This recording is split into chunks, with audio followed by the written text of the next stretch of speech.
Here's a quick agenda for today.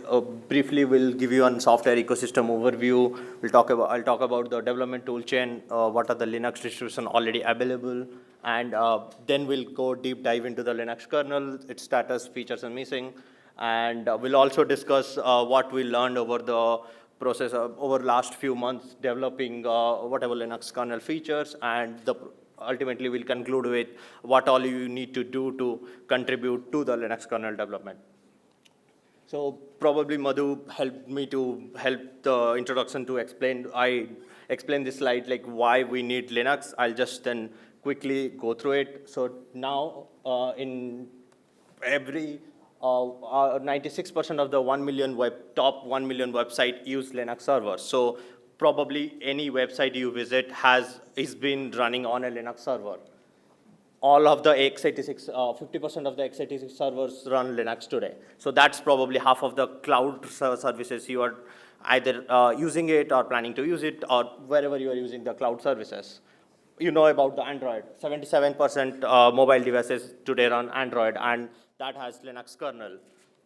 Next, the IoT devices, which nowadays 72%. I was also surprised by this number. I didn't expect this to be higher, but 72% of the IoT devices run Linux. This is a study I found out recently. So this gives you an overview of why Linux is so important and why Linux is being considered the ubiquitous operating system across all the platforms or across all the computing devices in this world today use, except the desktop operating system, which probably it's gaining, but still there's a mile to go. But other than that, everywhere Linux is there. So we need to have RISC-V support for Linux as much as possible to see that RISC-V becomes a force in chip processor community. So to start with the slides, this gives a software ecosystem overview. So here is our RISC-V CPU. I think the colors are a bit off because of the projector. But so here lies the RISC-V CPU. Then we have something called BBL, which is basically a Berkeley bootloader that acts as a bootloader and provides the supervisory binary interface. So all this layer is, this is hardware, this is software, but this is kind of firmware as well. On top of that, everything here is Linux distribution. Entire toolchain, your applications, your kernel, memory management, IOMMU, scheduler, then your interrupt management, everything is Linux. And this part is kernel, this part is user space. So the whole point of SBI is to, this provides a cleaner interface to any operating system. So tomorrow, if there is another operating system, they will use this SBI, but this will look like this, but since I'm going to talk about the Linux kernel, mostly I'll talk about all of the Linux distribution, how it works. So this slide will talk about a little bit how the software ecosystem growth happened over, let's say, last couple of years. And the dates I will be showing, those are the dates when the actual toolchain or kernel or anything that's being upstreamed. Like it's actually publicly available in the main line, and that's accepted as an good solution and presentable solution to everybody. So, and the real work might have has happened before a couple of months, but you'll see how the growth has really accelerated over the period of last year. So March 17, the bin utils was upstreamed.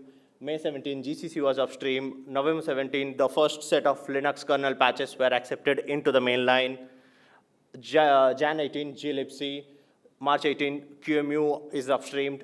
February 18, Debian port started, and Fedora started on March 18. So over a period of 1 year, we have all the necessary tools that's being upstreamed. We have QEMU simulation support. Then we have the distribution that's being developed rapidly with all of the feature support. So you'll see, since now we have all of the necessary tool chains are upstream, enabled, and there is not going to be changed overnight. So everything else has grown rapidly.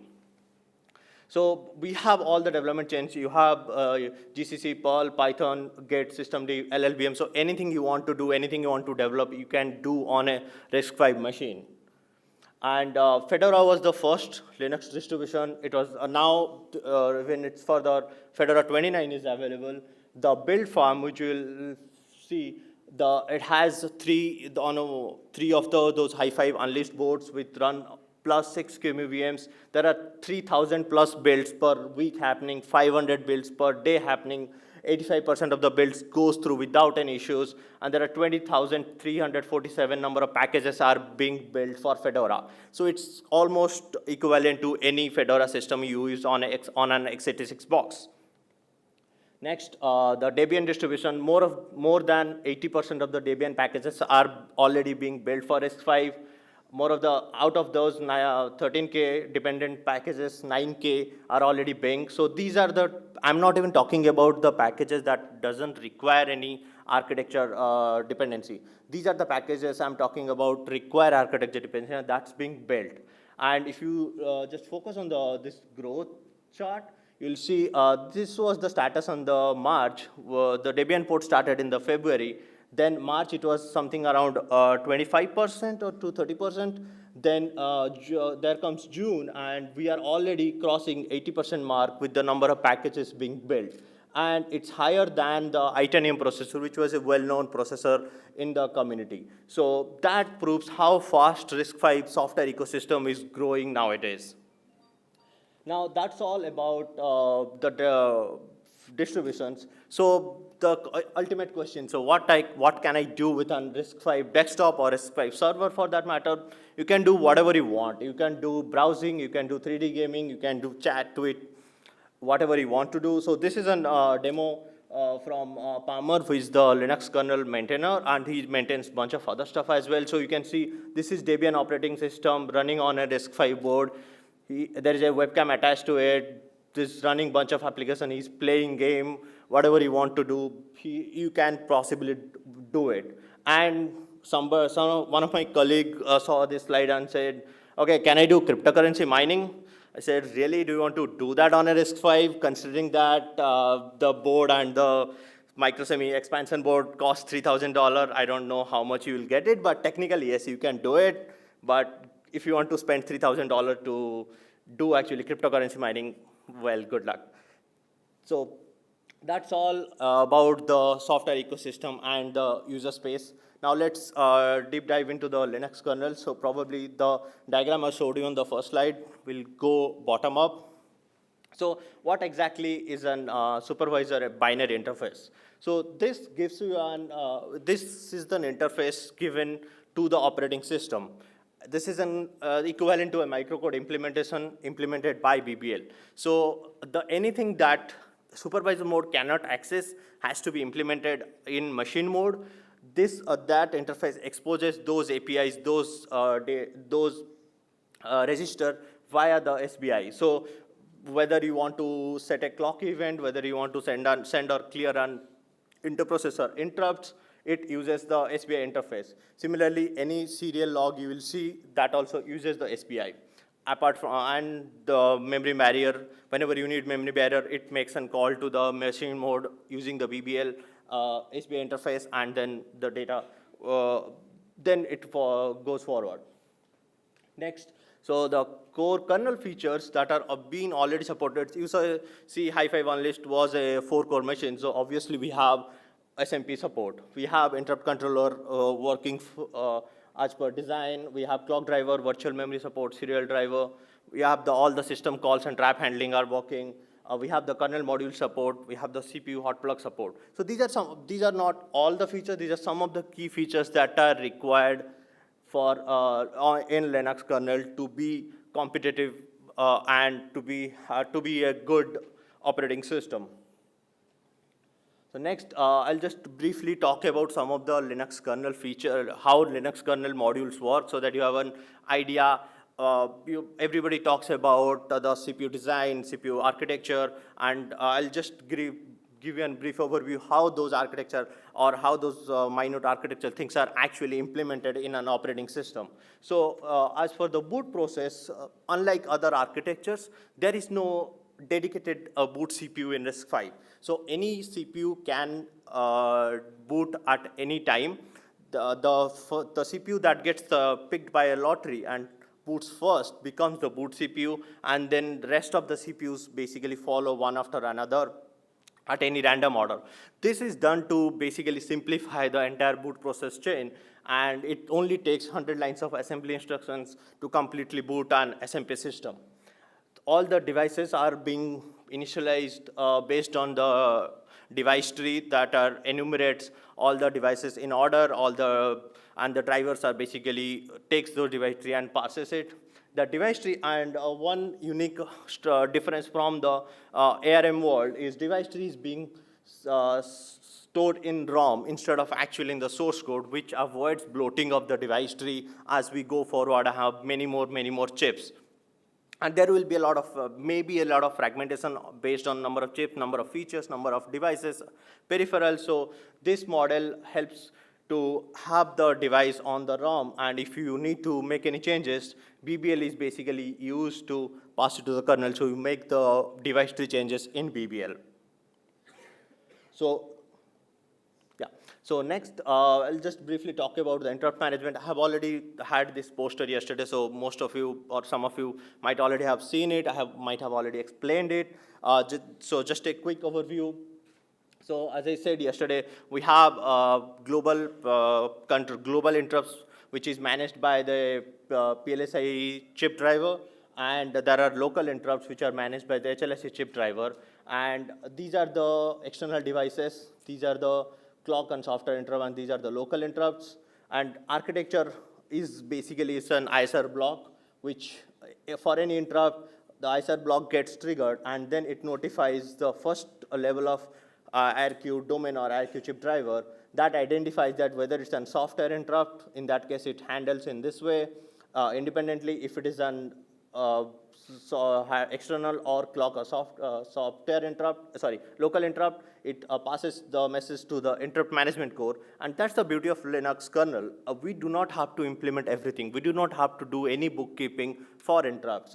The generic layer of the interrupt management does everything for us. What all we need is where architecture comes into picture. The kernel doesn't know how the IRQ chip or IRQ controllers are being designed. That's where we come in, just implement those parts, and it works all along. Once we have the external devices, once the generic interrupt management controller understands what kind of interrupt it is. If it is a clock timer interrupt, it directly passes to the call goes to the clock driver. If it is a local device driver, local controller, it goes to the local interrupt handler. And if it is an external, the PLSI basically, again being called, PLSI does its thing and then notifies that, okay, I'm done. You can call the device driver, and then any device that has been registered for these devices is being basically invoked. Next, the timer management. So here every CPU has an individual clock. So that timer is basically per CPU or per heart based, and all those clock events are basically initialized via CPU hot plug. What does it mean? That once the CPU one, let's say CPU X boots, after that all of the clock events, each individual CPUs are being booted one after another via CPU hot plug feature. So whenever CPU boots, it gets a notification. So any subsystem that has registered for it will get that notification. So once it gets that notification, something like clock timer subsystem initializes its clock events. And it's an one-shot timer. What does it mean? It will be basically each time you have to reprogram it every time. So once you set a timer, you calculate what's the next period, and then you reprogram it again. And in that way, it becomes, make a call to an SPI, and then the next timer interrupt basically gets triggered. And we also have the tickless kernel. What does it mean? That in an SMP system, having a tickless is very important, especially in embed server world where you have a bunch of CPUs which are basically maybe sitting idle, or in case even in a phone, half of the time you are not doing anything and it's being in the sleep mode. So when you have tickless kernel doesn't send the timer interrupt at every clock period. So if your phone is sleeping, so it can put all of those cores to sleep after it recognizes that it's a sleep mode. I don't need to send an interrupt. I don't need to interrupt that wake up that CPU every, let's say, 4 milliseconds or something. So that's all of timer management in RISC-V, which is almost on par with any other architecture. There are some features that need still being worked on, will be developed, but all the core features are in. Next, CPU hot plug. So CPU hot plug is a feature which are traditionally being used for dynamic power management and dynamic resource control. Then all the CPU, whatever your phone does or your laptop or server, whenever it goes to a sleep, suspend, hibernate, it uses a CPU hot plug. It boots, the booting path always goes through the CPU hot plug, where you boot one and then you dynamically boot other CPUs, so that every subsystem gets the notification that, okay, this CPU has booted, this CPU has booted, and then you go forward and initialize or call whatever those subsystem need to do. So just to give you an overview, so, and you can do it also from the command line, make it online, offline. I'll have just a quick screenshot to show that as well. So here is the CPU hot plug core. Again, we do not have to implement everything. The subsystem management, registration, every mechanism is already implemented in Linux kernel. What we have to do is the architecture specific thing. Probably it will be a quick way to show how it looks like in the next slide, and then I'll come back. So how is the CPU hot plug works is, let's say you do a proxy view info, you see 4 CPUs, and you can offline 2 CPUs whenever you want. You see the CPU 2 is shut down, CPU 3 is shut down, you have now only 2 CPUs running. So this is not like physically shut down. The Linux kernel doesn't do, from Linux kernel's perspective, the CPUs are dead. So it will not put any task on those CPUs. So those CPUs are basically sitting idle without consuming any power or least power. Then if you want to activate it, just pass 1, and then voila, you have 3 CPUs, the same process, you have 4 CPUs. So that's basically what CPU hot plug is. And just quick overview is, whenever you try to offline, it sends an signal to the CPU hot plug core. CPU hot plug core calls the architecture core. Architecture core basically disables it, moves all the tasks from that CPU, disables the interrupt on it, then notifies that, okay, I'm done. Then you pass, basically notify all the subsystem. Once all the subsystem has done their task, like let's say clock events, it deregisters the clock event and then disables the timer interrupt. And then it notifies the CPU die, which is the final state of CPU it stays on.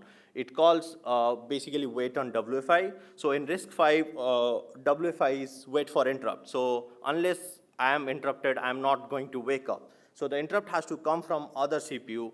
When it's being online, that CPU sends an interrupt to buy a CPU up, and then it wakes up. So all those times, all those powers are being saved because it is waiting on the WFI and it's not doing anything. And it's just the now power management code need to identify that when do I need to do it.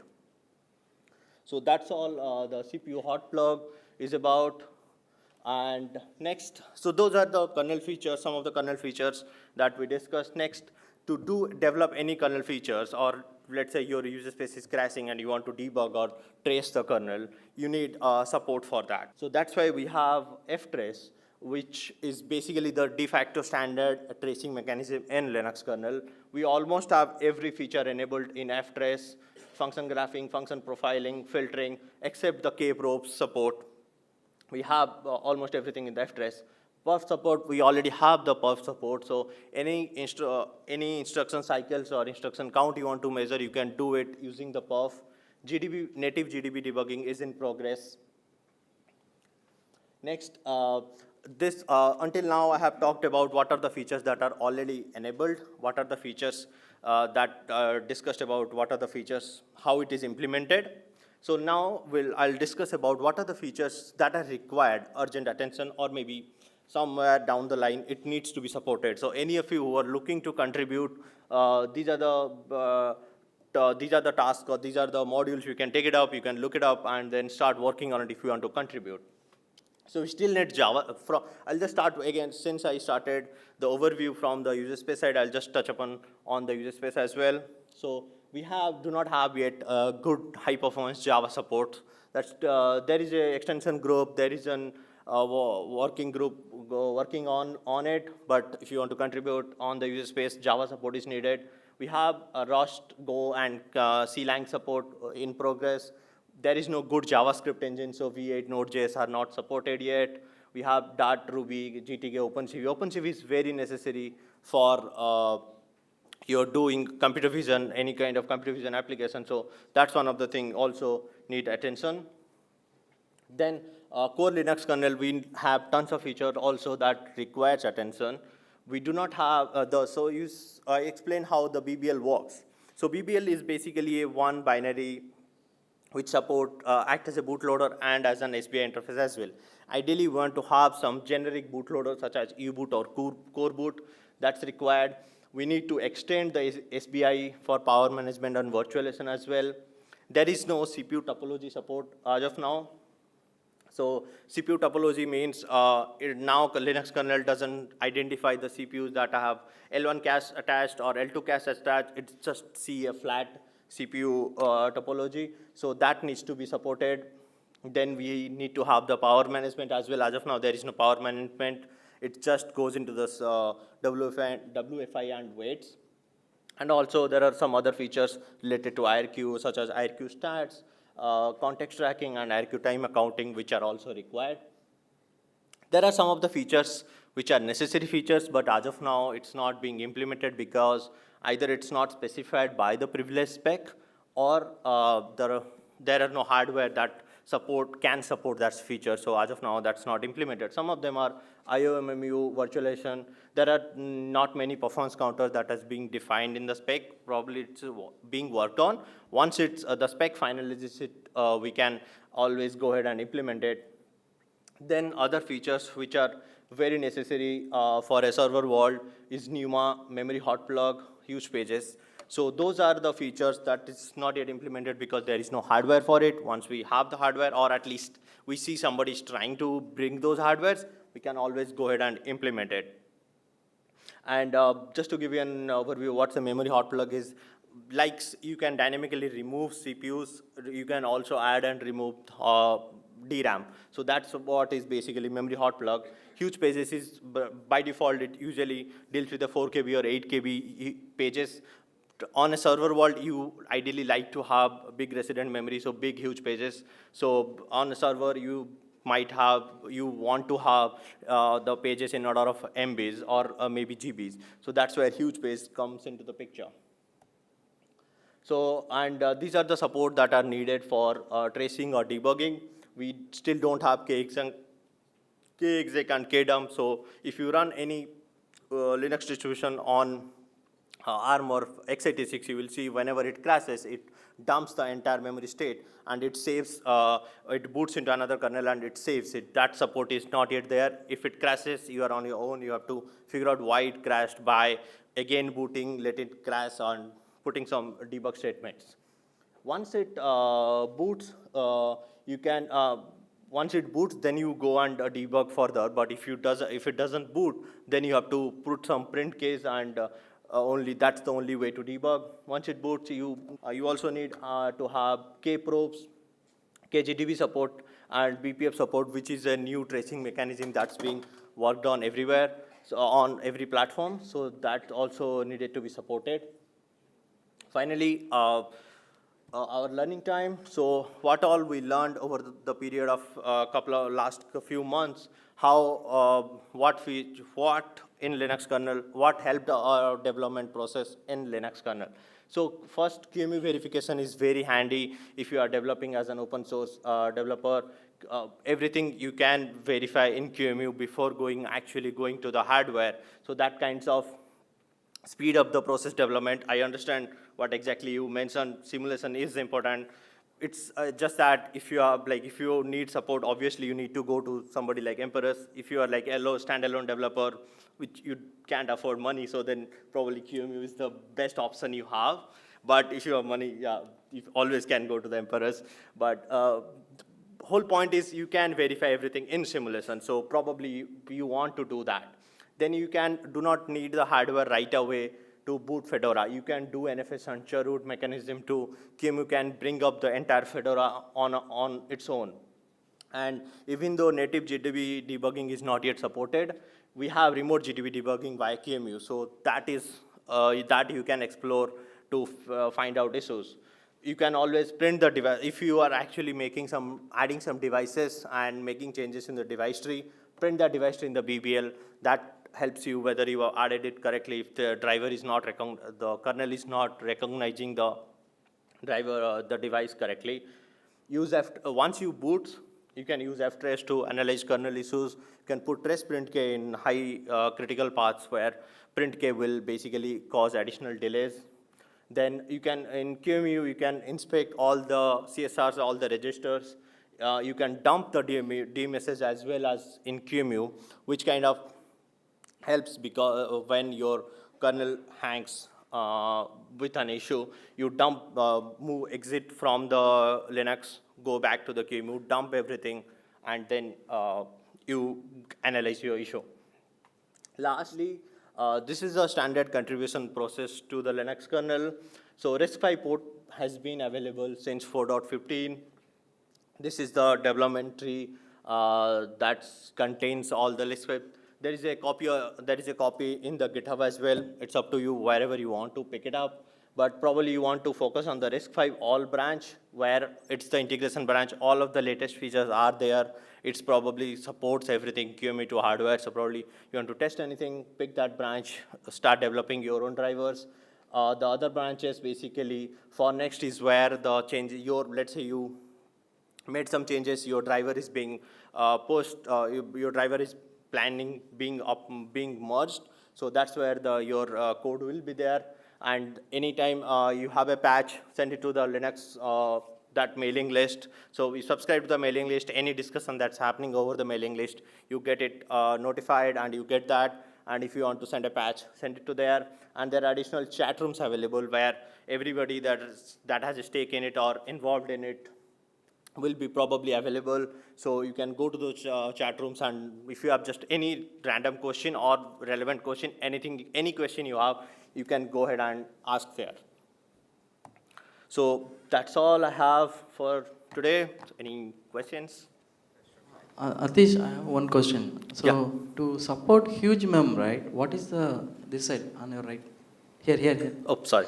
Yeah. Okay. So to support huge mem, what is the hardware change you expect?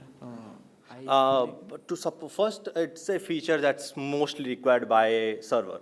So if you do not have a server, there is no point in putting that much of effort developing the huge pages.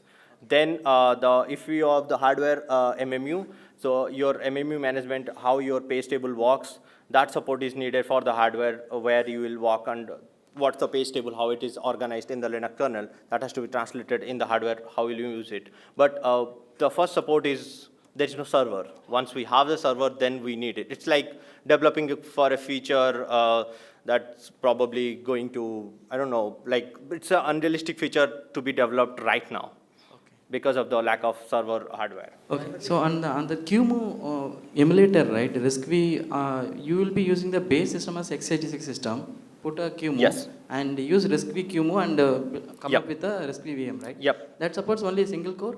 No, it supports SMP. So you can, I think by default, it boots up to 4 CPUs. You can configure it to boot up to 8 CPUs. But that's just a number because you can boot as many as CPUs you want because it's just a process in the on your x86 box. So. Okay, thank you. Sure. Hi. Yeah. Slightly off this thing. So do you see, or is there any port done for popular bootloaders like U-boot, the embedded bootloaders? Yes, so we want to have U-boot and core boot as soon as possible. We want to get away from BBL.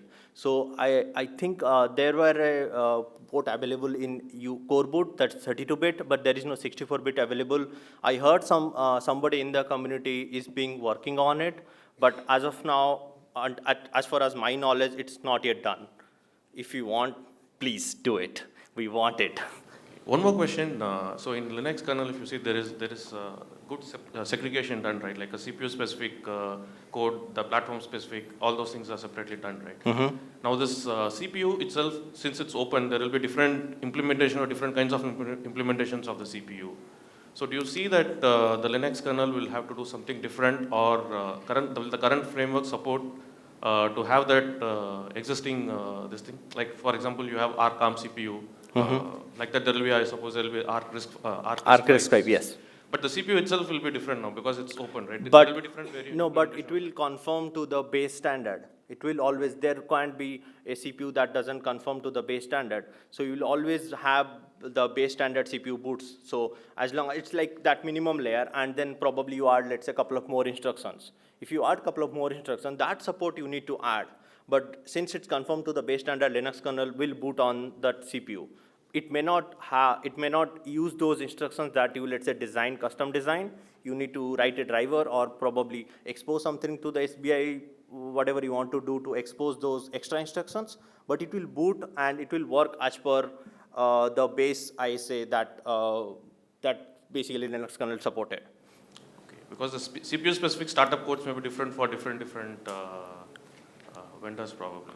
Yeah, startup code. So like if you are talking about how you want to boot and start those CPUs, that again depends on your SoC, right? So that you can have multiple layers. Even ARM, there is pen control, pen and release mechanism. There is other mechanisms which boot. So this is one of the mechanisms that's being currently implemented. It was implemented by Palmer, who's from Sci-Fi. So he had envisioned in this way. If you have CPUs, you can always add that piece of code in the part, in that only boot layer, and then everything else remains same. So everything is tiered architecture, right? So you only change the boot code, everything else fall into the place. What is the reference platform you guys are using at Western Digital to do all this experiment? So everything Linux kernel, there is only one platform that's available, that's capable of Linux kernel, that's Hi-Fi OneList. So everything is being tested on Hi-Fi OneList, everything is being tested for whatever in QEMU also Hi-Fi OneList. Okay, thank you.